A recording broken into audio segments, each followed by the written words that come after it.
October 2021 જ્યારે કેરળના તિરુવનંતપુરમમાં રહેતો શેરોન બસ મુસાફરી દરમિયાન બસની સીટ પર બેઠેલી ગ્રીષ્માને જોવે છે ત્યારે એક ક્ષણ માટે બધું સ્તંભી ગયું હોય તેવું લાગ્યું હતું.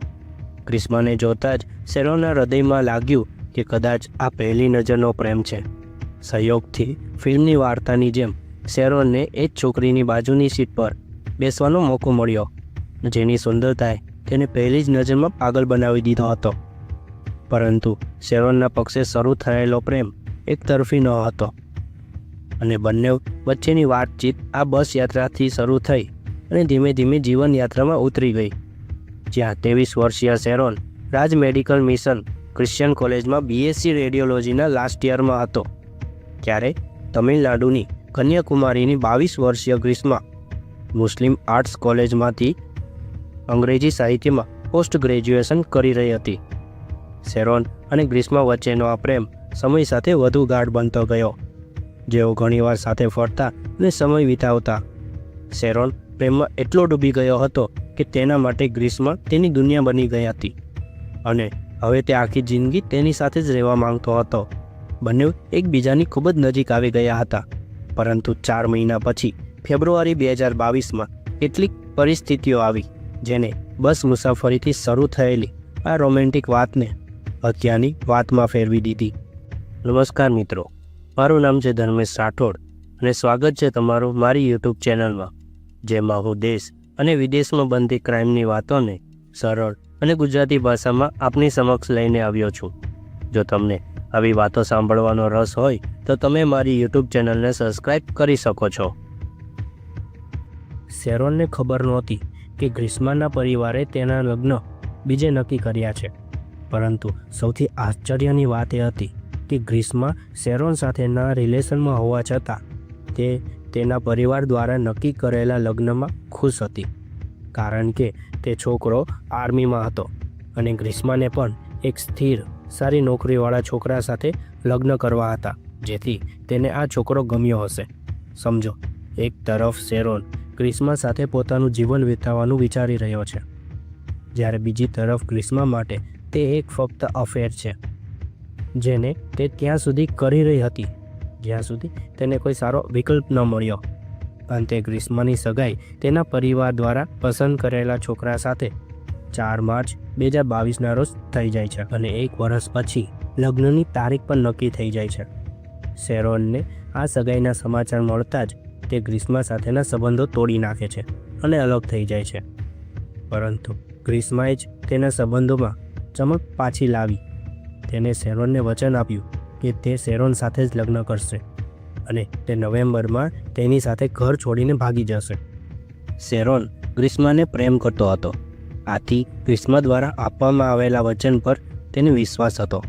પરંતુ શેરોનનો સાચો પ્રેમ ગ્રીષ્મા માટે ટાઈમપાસ હતો, કારણ કે તે ફક્ત આર્મીવાળા છોકરા સાથે લગ્ન કરી અને આવતા વર્ષે નવા શહેરમાં શિફ્ટ થવાનું વિચારી રહી હતી. પણ જેમ જેમ સમય પસાર થયો તેમ શેરોનનો ગ્રીષ્મા પ્રત્યેનો પ્રેમ ગાઢ બનતો ગયો. તે ગ્રીષ્મા સાથેના તેના સંબંધ પ્રત્યે ગંભીર હતો, અને કેમ નહીં, કારણ કે ગ્રીષ્માએ આટલા મોટા વચનો આપ્યા હતા. લગ્નની તારીખ નજીક આવતી જતી હતી, તેથી હવે ગ્રીષ્મા કોઈ રીતે શેરોનથી છુટકારો મેળવવા માંગતી હતી, પણ તેને ખબર હતી કે તે એટલું સરળ નથી.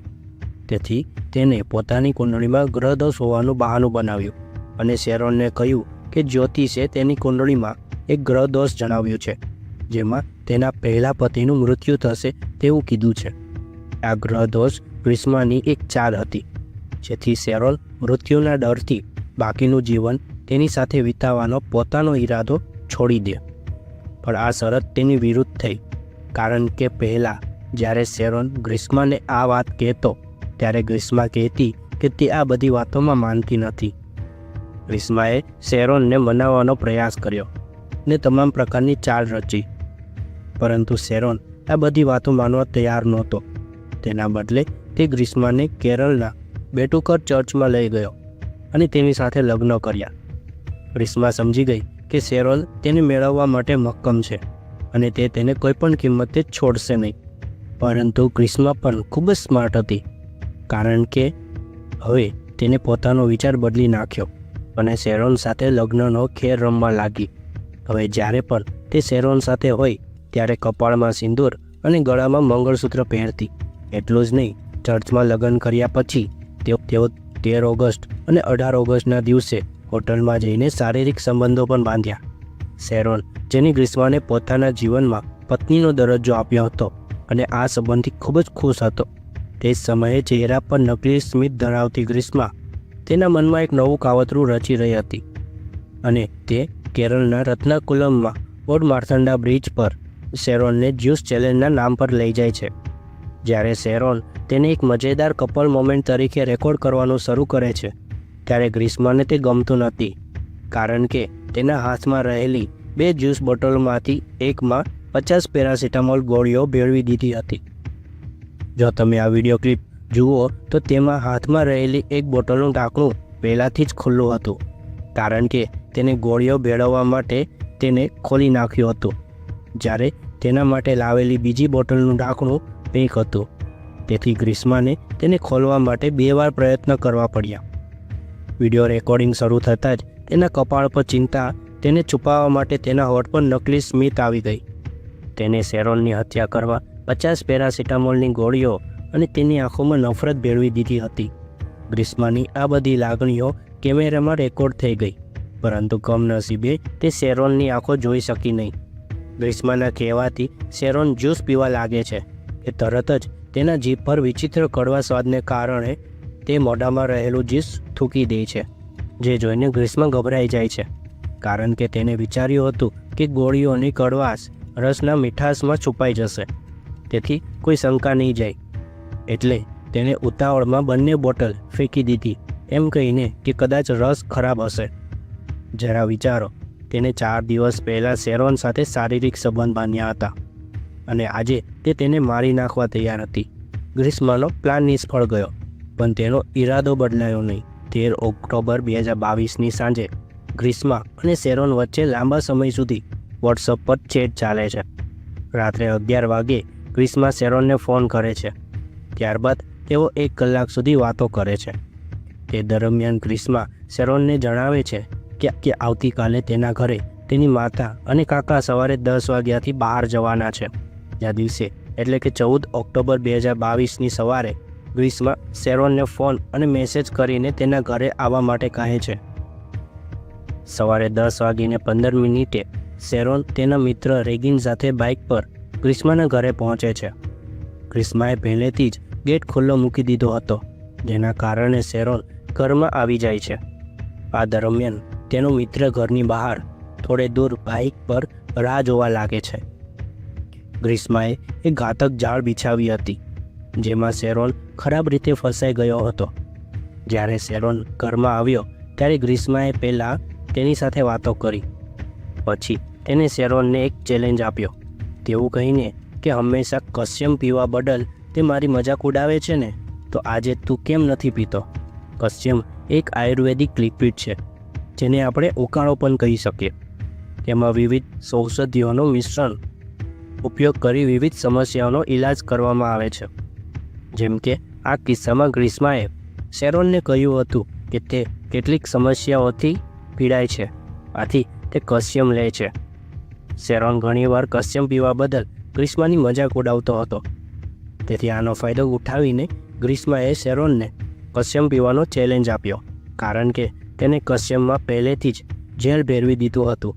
શેરોનની સૌથી મોટી ભૂલ એ હતી કે તે ગ્રીષ્મા દ્વારા આપવામાં આવેલા આ નકામા ચેલેન્જમાં ફસાઈ ગયો અને તેને બધો જ કસ્યમ પી લીધો.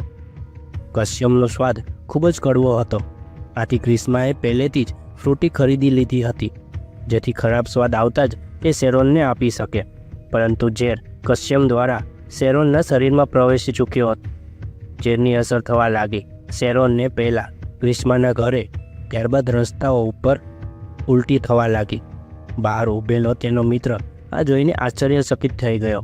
તેને તરત જ શેરોનને બાઇક પર બેસાડી પોતાના ઘર તરફ લઈ ગયો, પરંતુ શેરોનની હાલત બગડવા લાગી. રસ્તામાં ઘણી જગ્યાએ તેને બાઇક રોકી અને ઉલટીઓ કરી. શેરોનના મિત્ર રેગિનને સમજાયું નહીં કે અચાનક કઈ રીતે બીમાર પડ્યો. તેને એ પણ જોયું કે શેરોન લીલા કલરની ઉલટીઓ કરે છે, જ્યારે તેને પૂછ્યું ત્યારે શેરોને કીધું કે કશ્યપ અને ફ્રૂટી પીધા પછી તેને ઉલટીઓ ચાલુ થઈ ગઈ હતી. શેરોન સંપૂર્ણપણે અજાણ હતો કે તે કોઈ ષડયંત્રનો ભોગ બન્યો છે, કારણ કે તેને લાગ્યું કે શરીરમાં કશ્યપ અને ફ્રૂટી મિક્સ થવાથી થોડી ઉલટી થઈ પછી સામાન્ય થઈ જશે. પરંતુ કોઈને શું ખબર હતી કે આગામી 3 દિવસમાં 3 હોસ્પિટલ બદલ્યા પછી પણ તેની હાલત ખરાબથી ખરાબ થતી જશે.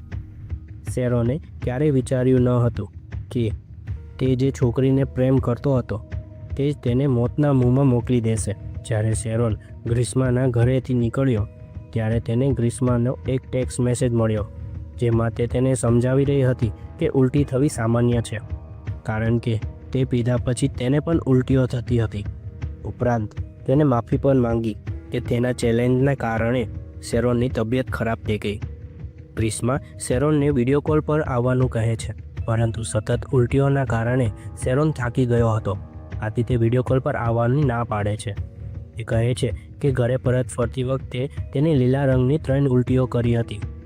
ગ્રીષ્મા વારંવાર પોતાની ઉપર દોષ નાખી રહી હતી અને માફી માંગી રહી હતી, પરંતુ એટલા માટે નહીં કે તે કબૂલાત કરી રહી છે કે સ્વીકારી રહી છે, પરંતુ તે ફસાઈ ન જાય એટલા માટે તે આ બધું કરી રહી હતી.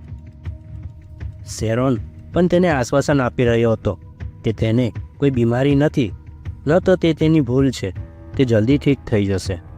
ગ્રીષ્માની આ ચાલ પણ શેરોન પર કામ કરી રહી હતી, કારણ કે તેને હજી પણ લાગી રહ્યું હતું કે ગ્રીષ્માએ આ બધું જાણી જોઈને નથી કર્યું. ગ્રીષ્મા એટલી ચાલાક હતી કે તે શેરોનનું ધ્યાન એ હકીકત તરફ માંડવા જઈ રહી હતી કે તેને જે થાક લાગી રહ્યો છે તે લિક્વિડના લીધે નહીં, પરંતુ ઉલટીના કારણે છે. એટલા માટે જ તેને શેરોનને કહ્યું કે તેને પણ ઉલટી થઈ હતી. ગ્રીષ્માએ શેરોનનું ધ્યાન ભટકાવવા માટે આ બધું કહ્યું, જેથી તે સારવારમાં વિલંબ કરે, જેનાથી તેના મૃત્યુની શક્યતા વધી જાય. હવે તે જ સાંજે 5:30 વાગે શેરોન ગ્રીષ્માને તે વ્યક્તિનો સંપર્ક કરવા માટે કહેતો હતો જેને તે કશ્યપ આપ્યો હતો, પણ ગ્રીષ્મા કંઈ બોલી નહીં. તેના બદલામાં તે શેરોનને પૂછતી રહી કે શું તેને હોસ્પિટલમાં દાખલ કરવામાં આવ્યો છે. શેરોનને પરસાલા હોસ્પિટલમાં દાખલ કરવામાં આવ્યો હતો. હોસ્પિટલમાં દાખલ કર્યા છતાં તે આખી રાત શેરોન ઉલટી કરતો રહ્યો. બીજા દિવસે 15 ઓગસ્ટ 2022ના દિવસે બપોરે 2 વાગ્યાથી 3:30 વાગ્યા સુધી શેરોન અને ગ્રીષ્મા વચ્ચેની વાતચીતમાં શેરોને ગ્રીષ્માને કહ્યું કે તેને ગળામાં તીવ્ર દુખાવો થાય છે, જેના કારણે તે બોલી શકતો નથી, પાણીનો એક ઘૂંટ પણ પી શકતો નથી. તેને એમ પણ લખ્યું કે હવે તે ખૂબ જ બીમાર છે, ન તો તે પાણી પી શકે છે કે ન તો ફોન પર વાત કરી શકે છે. 2 દિવસ પછી 17 ઓક્ટોબર 2022ના રોજ શેરોને ગ્રીષ્માને છેલ્લા મેસેજમાં કહ્યું કે તેને મેડિકલ કોલેજની હોસ્પિટલમાં દાખલ કરવામાં આવ્યો છે. 17 ઓક્ટોબર પછી ગ્રીષ્મા તરફથી મેસેજ આવતા રહ્યા, પરંતુ શેરોન જવાબ આપતો ન હતો, કારણ કે તે સમયે શેરોન બીમાર હતો અને તેની હાલત ન હતી કે તે જવાબ આપી શકે. 17 ઓક્ટોબરની સાંજે શેરોનની હાલત એટલી ખરાબ થઈ ગઈ હતી કે ડૉક્ટરો દ્વારા તેને આઈસીયુમાં દાખલ કરી ડાયાલિસિસ શરૂ કરી દેવામાં આવ્યું હતું. શેરોનનો મોટો ભાઈ સિમોન રાજ, જે આયુર્વેદિક ડૉક્ટર હતા, તેમણે રેગિનનો સંપર્ક કર્યો. રેગિન શેરોનનો મિત્ર હતો, જે તે દિવસે ગ્રીષ્માના ઘરે ગયો હતો. રેગિને શેરોનને બધી જ વિગતવાર જાણકારી આપી અને કહ્યું કે શેરોનને ઉલટી કેવી રીતે થવા લાગી. સિમોને આખો ઇતિહાસ ડૉક્ટર અરુણાને જણાવ્યો. તેમણે તરત જ મેડિકલ કોલેજના પોલીસને જાણ કરી. 2 દિવસ પછી એટલે કે 20 ઓક્ટોબર 2022ના રોજ સાંજના 7:15 વાગે જ્યુડિશિયલ ફર્સ્ટ ક્લાસ મેજિસ્ટ્રેટની સામે શેરોનનું નિવેદન લેવામાં આવ્યું.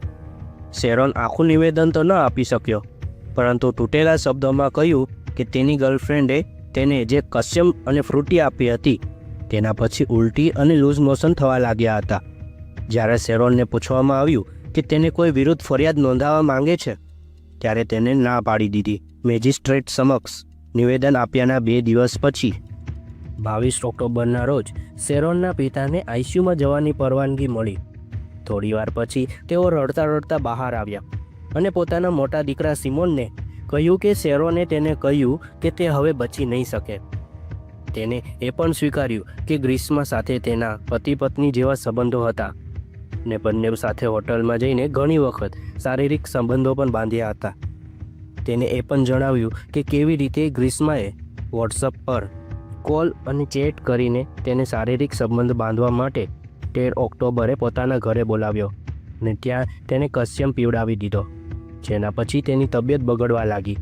સિમોને તરત જ ગ્રીષ્માને ફોન કર્યો. શેરોનને આપેલી દવા વિશે પૂછ્યું. ગ્રીષ્માએ સિમોનને કહ્યું કે કાલિકટથી એક ડૉક્ટર આવ્યા છે અને તેમને એ કસ્યમ આપ્યું હતું. જ્યારે સિમોને પૂછ્યું કે તે કસ્યમ શું છે, ત્યારે તેને તેનું ખોટું નામ કહ્યું. જ્યારે સિમોને ફોટો મંગાવ્યો કે ડૉક્ટરનું પ્રિસ્ક્રિપ્શન મોકલવા કહ્યું, ત્યારે ગ્રીષ્માએ કહ્યું કે તેની માતાએ બોટલ ધોઈ નાખી હતી, જેથી તેના પર લેબલ નીકળી ગયું હતું અને ડૉક્ટરે કોઈ પણ પ્રિસ્ક્રિપ્શન આપ્યું ન હતું. સિમોને ગ્રીષ્માને કેપનો ફોટો મોકલવા માટે કહ્યું. તેમાં પણ તે ખોટું બોલી કે તેની ઓરિજિનલ બોટલ તેની માતા પાસે છે ને તે દવા બીજી બોટલમાં નાખી છે. જ્યારે સિમોને ગ્રીષ્માને થોડો ફોર્સ કર્યો, ત્યારે તેને કસ્યમ બોટલનો ફોટો ડાઉનલોડ કરી અને મોકલી આપ્યો. આ ઉપરથી સ્પષ્ટ છે કે ગ્રીષ્મા ઈચ્છતી જ નથી કે શેરોનને સમયસર સારવાર મળે, તેથી જ તે મૂળ કારણ છુપાવવાનો પ્રયાસ કરી રહી હતી. કમનસીબે તે આ પગલામાં સફળ થઈ ગઈ, કારણ કે શેરોનનું લીવર અને કિડની ફેલ થવા લાગ્યા હતા. શરૂઆતમાં તેને અલગ અલગ તબીબી વિભાગમાં ખસેડવામાં આવી રહ્યો હતો, પરંતુ છેલ્લા 72 કલાકથી તેની નાડી અને શ્વાસ લગભગ બંધ થઈ ગયા હતા. હાઈ ફ્લો ઓક્સિજનથી લઈને તે વેન્ટિલેટર સુધી પહોંચી ગયો હતો. ડૉક્ટરની ટીમે શેરોનને બચાવવાના બધા જ પ્રયત્ન કરી રહી, પરંતુ તે અસમર્થ રહી. અંતે 11 દિવસની સારવાર પછી મલ્ટી ઓર્ગન ફેલિયર અને કાર્ડિયક અરેસ્ટના લીધે 25 ઓક્ટોબર 2022ના રોજ સાંજે 5:55 શેરોનનું અવસાન થયું. આ 11 દિવસ શેરોન માટે કોઈ ત્રાસથી ઓછા નહોતા, જ્યાં તેને ગળાની નીચે પાણીનું ટીપું પણ નહોતું જઈ રહ્યું. બીજા દિવસે 26 ઓક્ટોબર 2022ના રોજ સિમોને પરસાલા પોલીસ સ્ટેશનમાં તેનું નિવેદન આપ્યું અને FIR નોંધી. ઉપરાંત શેરોનના મૃતદેહને પોસ્ટમોર્ટમ માટે મોકલવામાં આવ્યો. પોલીસ સામે સૌથી મોટો પડકાર એ હતો કે આ ગુનામાં કોઈ સાક્ષી નહોતા અને પુરાવા પણ મજબૂત ન હતા. 5 દિવસ પછી 31 ઓક્ટોબર 2022ના રોજ પોલીસે ગ્રીષ્માને પૂછતાછ માટે બોલાવી, પરંતુ તે એટલું સરળ નહોતું, કારણ કે ગ્રીષ્માના જૂઠાણાનું નવું કૃત્ય શરૂ થવાનું હતું. પોતાનો ગુનો છુપાવવા માટે ગ્રીષ્માએ પોલીસને ખોટી વાર્તા કરી. ગ્રીષ્માએ કહ્યું કે તેની સગાઈ થઈ ગયા પછી તેના મંગેતરને તેના અને શેરોનના અફેર વિશે ખબર પડી. ગ્રીષ્માએ તેને સમજાવ્યો અને તેનો મંગેતર સમજી પણ ગયો. તેને લાગ્યું કે તેઓ બંને એકબીજાને ખૂબ જ પ્રેમ કરે છે. આથી ગ્રીષ્માના મંગેતરે કીધું કે તે બંનેની જિંદગીમાંથી દૂર થઈ જશે અને તેના પરિવારને જાણ પણ નહીં કરે અને આ સંબંધ છોડી દેશે.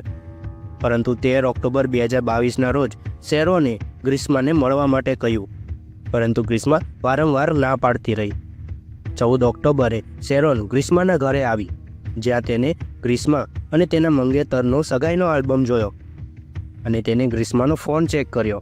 તેમાં કોલ હિસ્ટ્રી જોઈ, જેનાથી શેરોનને ગુસ્સો આવ્યો. તેને ગ્રીષ્માને માર માર્યો, છતાં તેને શેરોનને ઘણું સમજાવ્યું. જ્યારે ગ્રીષ્મા વોશરૂમમાં ગઈ, ત્યારે શેરોને દવા લીધી, જે ગ્રીષ્માએ તેની માતા માટે તૈયાર કરી હતી. એટલે કે શેરોને પોતે જ દવા પી લીધી છે, ઝેર નહીં. આ બધું ગ્રીષ્માએ પોલીસને જણાવ્યું. ગ્રીષ્માએ આટલું જ નહીં, તેને પણ ટોયલેટ ક્લીનર પીને આત્મહત્યા કરવાનો ઢોંગ કર્યો. પોલીસે તેને તાત્કાલિક હોસ્પિટલમાં દાખલ કરી, પરંતુ આ બધું નાટક હોવાથી તેને તરત રજા પણ આપવામાં આવી. પરંતુ તેનું જૂઠ ક્યાં સુધી છુપાઈ શકશે? જ્યારે પોલીસ દ્વારા તેની call recording, chats, text message, internet search history બધું જ તપાસ કરીને ગ્રીષ્મા સામે મૂકવામાં આવ્યું, ત્યારે તે ચોંકી ગઈ અને તેને પોતાનો ગુનો સ્વીકાર કરી લીધો. પરંતુ વાર્તા અહીં પૂરી થતી નથી, કારણ કે પોલીસે ગ્રીષ્માની માતા અને તેના કાકાની પણ ધરપકડ કરી. શેરોનના પિતાએ એ આરોપ લગાવ્યો કે ગ્રીષ્માની કુંડળીમાં તેના પહેલા પતિનું મૃત્યુ લખાયેલું હતું. તેથી તેની કુંડળીનો આ ગુણને દૂર કરવા માટે તેને શેરોનના લગ્ન કરીને તેને ફસાવ્યો, ત્યારબાદ તેની હત્યા કરી દીધી.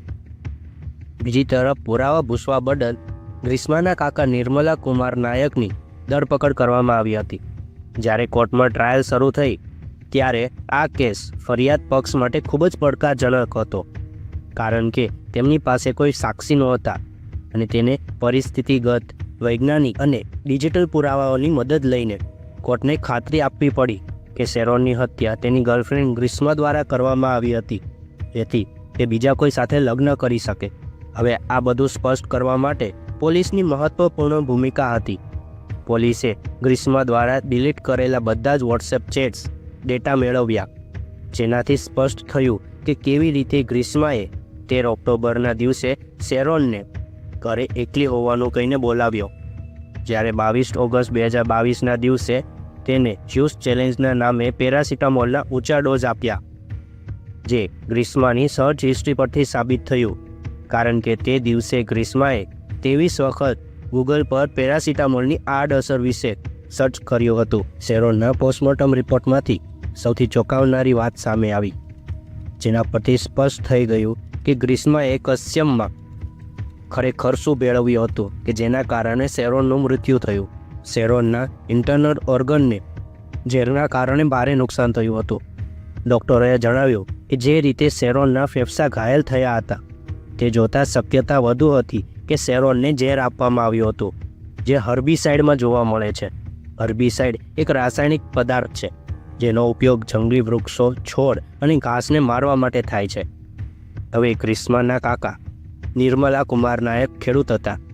ઘણીવાર તે એ જ ઘરમાં રહેતા જ્યાં શેરોન છેલ્લી વાર ગ્રીષ્માને મળવા જતો હતો. તેથી તમિલનાડુ કેરળ સરહદ નજીક કોજીવિલામાં એક ખાતર ડેપો છે, જ્યાંથી ગ્રીષ્માના કાકાએ 500 મિલી જેટલું હર્બિસાઇડ ખરીદ્યું હતું. હવે તેમણે જે બ્રાન્ડનું હર્બિસાઇડ ખરીદ્યું હતું તે એટલું ઘાતક છે કે કેરળ સરકારે તેના પર પ્રતિબંધ મૂકી દીધો છે. તો કેરળ સરહદ નજીક આ દુકાનદાર તમિલનાડુથી ચોરી કરી અને કેરળના ગ્રાહકોને આ હર્બિસાઇડ વેચે છે. તે ગેરકાયદેસર હોવાથી કોઈ બિલ આપતો નથી. ગ્રીષ્મા તેની કોલેજમાં ટોપર હતી, પણ ધ્યાન આપો કે તેને તેની બુદ્ધિનો ઉપયોગ ક્યાં કર્યો. ગ્રીષ્માને આ વાતની ખબર હતી કે તેના ઘરમાં એક ઘાતક હર્બિસાઇડ છે અને તેને ઇન્ટરનેટ પર માનવ શરીર પર તેની અસર વિશે શોધ કરી. આ રસાયણ એટલું ખતરનાક છે કે 1 કલાકમાં તે કિડની, ફેફસા અને લીવર પર અસર કરવાનું શરૂ કરે છે, અને જો 24 કલાકની અંદર ડૉક્ટરો આ રસાયણ શરીરમાં શોધી શકતા નથી તો તેની 90% રસાયણ પેશાબ દ્વારા શરીરમાંથી નીકળી જાય છે અને પછી તેને શોધવું અશક્ય બની જાય છે. જો 24 કલાકની અંદર તેના વિશે માહિતી મળે તો દર્દીને બચાવી શકાય છે. ગ્રીષ્મા આ સારી રીતે જાણતી હતી, તેથી જ તે પહેલાં શેરોનને અને પછી તેના ભાઈ સિમોનને ગેરમાર્ગે દોરી રહી હતી, જેથી એટલો વિલંબ થાય કે તે શેરોનને બચાવવો અશક્ય બની જાય છે. આ છોકરીનું અશ્લીલતાનું સ્તર શું છે તે વિચારો. 28 ઓક્ટોબર 2022 એટલે કે શેરોનના મૃત્યુના 3 દિવસ પછી ગ્રીષ્માને ડર હતો કે પોલીસ તેના ડિલીટ કરેલા વોટ્સઅપ મેસેજ પાછા મેળવી લેશે. એટલા માટે તેને ગૂગલ પર સર્ચ કર્યું કે શું ડિલીટ કરેલા વોટ્સઅપ ચેટ ગૂગલ ડ્રાઈવમાંથી પાછા મેળવી શકાય છે. ઉપરાંત તેને બોટલ પરનું સ્ટીકર અને તે બોટલ પરનું ઢાંકણ કાઢી બગીચામાં ફેંકી દીધું, જ્યાંથી તેના કાકાએ બોટલ ઉપાડી અને તેને આજુબાજુના છોડમાં છુપાવી દીધી. બાદમાં પોલીસ પૂછપરછમાં તેને તે સ્વીકાર્યું. પોલીસને વોટ્સઅપ ચેટ, ગ્રીષ્મા દ્વારા મોકલવામાં આવેલી વોઇસ નોટ, કોલ રેકોર્ડિંગ્સ, શેરોનનું મોબાઈલ લોકેશન અને તે રૂટના બધા જ સીસીટીવી કેમેરા મળી આવ્યા, જેમાં તે તેના મિત્ર રેગિન સાથે જોવા મળ્યો હતો. આ બધા પુરાવા કોર્ટમાં રજૂ કરવામાં આવ્યા હતા. જોકે ગ્રીષ્મા દ્વારા એક નવી ચાલ ચલવામાં આવી. તેને કહ્યું કે શેરોન તેને બ્લેકમેલિંગ કરતો હતો, તેના ખાનગી ફોટા વાયરલ કરવાની અને તેને શારીરિક ત્રાસ આપવાની ધમકી આપતો હતો. ગ્રીષ્માના વકીલે તે હદ સુધી પહોંચી ગયા કે તેમણે પોલીસ તપાસ ઉપર સવાલ ઉઠાવ્યા અને તેને આ હત્યાને વ્યાજબી ગણાવવાની પણ કોશિશ કરી. જો કે ફોન ડેટા, ગૂગલ ડ્રાઈવ કે વોટ્સઅપ ચેટમાં ગ્રીષ્માના બ્લેકમેલિંગને સાબિત કરવા માટે કોઈ પુરાવા નહોતા. કેસ મહિનાઓ સુધી ચાલ્યો અને 111 દિવસ પછી ગ્રીષ્માને કેરળ હાઈકોર્ટમાંથી જામીન મળ્યા. તેની માતા અને કાકા થોડા મહિના પહેલાં જ જામીન પર બહાર આવ્યા હતા. ગ્રીષ્માને કોર્ટમાંથી જામીન મળ્યા કારણ કે તેને તપાસમાં સહકાર આપ્યો હતો. શેરોનના પરિવાર માટે આ એક મોટો આઘાત હતો, પરંતુ તેઓએ ન્યાય માટે લડવાનું ચાલુ રાખ્યું અને અંતે 95 સાક્ષીઓના નિવેદનો, 323 દસ્તાવેજો અને 51 ફિઝિકલ પ્રૂફને ધ્યાનમાં રાખીને કેરળની નજીક ટિંકારા એડિશનલ સેક્શન કોર્ટમાં ઐતિહાસિક ચુકાદો આપવામાં આવ્યો. કોર્ટે સંમતિ આપી કે ગ્રીષ્માનો શેરોનની હત્યા કરવાનો સ્પષ્ટ હેતુ હતો, કારણ કે તેના લગ્ન પહેલેથી જ નક્કી થઈ ગયા હતા અને તે શેરોનને છોડીને સ્થાયી થવા માંગતી હતી. તે નહોતી ઈચ્છતી કે તેના ભવિષ્યના લગ્ન જીવનમાં કોઈને તેના સંબંધ અને તેમની સાથે લીધેલા ફોટા અને વિડીયો વિશે ખબર પડે. કોર્ટના મતે જો કોઈ હત્યા એટલી ક્રૂર રીતે કરવામાં આવે કે સમાજમાં ભારે રોષ દેખાય તો તે હત્યા દુર્લભમાં દુર્લભની શ્રેણીમાં આવે છે. જે રીતે ગ્રીષ્માએ તેના સંબંધમાં દગો કર્યો અને આ ક્રૂર હત્યા કરી, તે સમાજને ખોટો સંદેશ આપે છે કે લોકોએ હવે તેમના પ્રેમ પર વિશ્વાસ ન કરવો જોઈએ. ગ્રીષ્માએ છેલ્લી ઘડી સુધી પોતાને નિર્દોષ બતાવવા માટે તમામ યુક્તિઓ રચી. તેને સહાનુભૂતિ મેળવવા માટે ટોયલેટ ક્લીનર પીવાનો પણ ઢોંગ કર્યો. તેને શેરોન સાથે શારીરિક સંબંધ પણ બનાવ્યા. એટલું જ નહીં, પણ તેની સાથે ભાગી જવાનું વચન પણ આપ્યું. આ 11 દિવસમાં પાણીનું ટીપું પીધા વિના શેરોન જે પીડામાંથી પસાર થયો છે તેનું વર્ણન કરી શકાતું નથી. શેરોન ગ્રીષ્માને એટલો પ્રેમ કરતો હતો કે મરણ પથારી સુધી તેને દોષિત માનતો ન હતો. ગ્રીષ્માએ પોતાના બચાવમાં એક પત્ર લખીને કોર્ટને ઓછી સજા આપવાની વિનંતી કરી, કારણ કે તે ફક્ત 24 વર્ષની છે અને તેનો કોઈ ગુનાહિત રેકોર્ડ નથી. પરંતુ કોર્ટે સંમતિ આપી કે આવા ક્રૂર અને ચાલાક ગુનેગારનું મન તે ફરીથી આવો ગુનો કરી શકે છે અને એવી કોઈ ગેરંટી નથી કે તે ક્યારેય બીજા કોઈ સંબંધમાં ઝેર ભેળવી શકશે નહીં. આવી વ્યક્તિ ક્યારેય સુધરી શકાતી નથી. જ્યાં સુધી ઉંમર, ભવિષ્ય અને સપનાઓનો સવાલ છે, આ પીડિતાને પણ લાગુ પડે છે. તેથી બધી હકીકતો અને પરિસ્થિતિઓને ધ્યાનમાં રાખીને આ કેસ કોઈ શંકા વિના દુર્લભમાં દુર્લભની શ્રેણીમાં આવે છે અને આ જ કારણોસર આરોપીને મૃત્યુદંડની સજા ફટકારવામાં આવે છે. 20 જાન્યુઆરી 2025ના રોજ ગ્રીષ્માને મૃત્યુદંડની સજા ફટકારવામાં આવી હતી, જ્યારે તેના કાકાને 3 વર્ષની કેદની સજા ફટકારવામાં આવી હતી. જોકે ગ્રીષ્માની માતાને નિર્દોષ જાહેર કરવામાં આવી હતી. આ કેસ સાથે સંબંધિત વધુ ચોંકાવનારા તથ્યો પણ બહાર આવ્યા છે. ઉદાહરણ તરીકે, ગ્રીષ્માએ સ્વીકાર્યું કે જ્યુસ ચેલેન્જના પ્રયાસથી લઈને 14 ઓક્ટોબર 2022 સુધી શેરોનના જીવનમાં છેલ્લા 2 વર્ષમાં તેણે 10 વખત શેરોનને મારી નાખવાનો પ્રયાસ કર્યો. તપાસમાં એ પણ બહાર આવ્યું કે શેરોન પહેલાં ગ્રીષ્માના જીવનમાં અન્ય 4 અફેર હતા. જાહેરમાં જ્યાં ઘણા લોકો ગ્રીષ્માને ફાંસી આપવાના નિર્ણયથી ખુશ છે, ત્યાં ઘણા લોકો માને છે કે તે સુપ્રીમ કોર્ટમાં અપીલ કરશે અને આ સજામાંથી બચી જશે. ગમે તે હોય, આગળ શું થશે તે તો સમય જ કહેશે. જોકે આ કિસ્સો દુર્લભમાં દુર્લભ કહેવાતો હતો, પરંતુ આજકાલ દુનિયાની પરિસ્થિતિ જોતાં આ છેતરપિંડી હવે એટલી દુર્લભ રહી નથી. દરરોજ આપણે ક્યાંક ને ક્યાંક એવી વાર્તા સાંભળીએ છીએ જે માનવતા અને વિશ્વાસના પાયાને હચમચાવી નાખે છે. આ ફક્ત એક જાતિનો મામલો નથી. છોકરો હોય કે છોકરી, બંને છેતરાઈ શકે છે. તેથી નકામા જાતીય યુદ્ધમાં પડવા કરતાં સારું છે કે તમે તમારા નિર્ણયો સમજદારી અને બુદ્ધિપૂર્વક લો. દરેક સંબંધ વિશ્વાસ અને લાગણી પર આધારિત હોય છે. જો કે ભાવનાત્મક ચાલાકીના જાળથી પોતાને બચાવવાની જવાબદારી આપણી જ છે. આજના લોકો બહારથી અને અંદરથી અલગ છે. તેમના સ્મિત પાછળ છુપાયેલા ઈરાદા અને તેમના શબ્દોમાં છુપાયેલા અસત્યને સમજવું મુશ્કેલ છે, પણ તે જરૂરી પણ છે. મિત્રો, અમારો વિડીયો બનાવવાનો હેતુ કોઈની લાગણીને દુભાવવાનો નહીં, પરંતુ ફક્ત માહિતી આપવાનો છે. તમને અમારો વિડીયો કેવો લાગ્યો એ જરૂરથી જણાવજો. આભાર.